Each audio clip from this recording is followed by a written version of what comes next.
Oui, merci Monsieur le Président.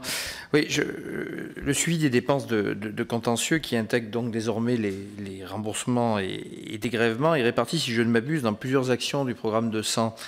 Et celles-ci n'obéissent pas aux mêmes enjeux, aux mêmes règles, au même calendrier que la fiscalité. Alors, je prendrai deux exemples. Premier exemple, le contentieux exceptionnel avec EDF. Le 22 juillet dernier, la Commission européenne a qualifié d'aide d'État, je lis, incompatible avec les règles de l'Union européenne, le traitement fiscal des provisions qui ont été générées entre 87 et 96 pour le renouvellement des ouvrages du réseau d'alimentation générale qui répond aux 12 acronymes de RAG.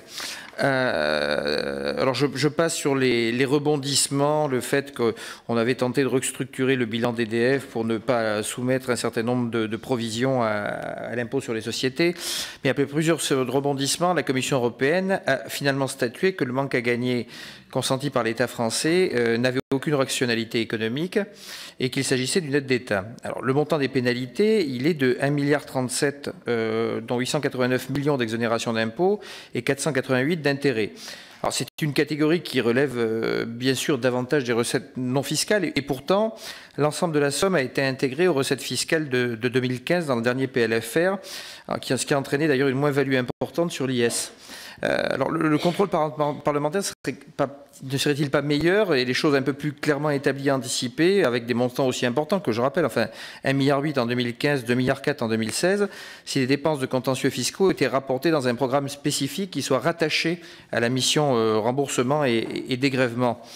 Un deuxième exemple concernant le contentieux entre l'État et les communautés de communes relatif à la TASCOM, dont je rappelle que mon groupe avait initié le relèvement du taux pour les plus gros établissements commerciaux dont la surface dépasse 2500 m², en collectif de fin d'année 2014 pour soutenir les collectivités et compenser aussi un peu une partie du CICE octroyé à la grande distribution, dont l'action en faveur de l'emploi se fait un petit peu attendre, puisqu'il n'y a pas d'observatoire des contreparties.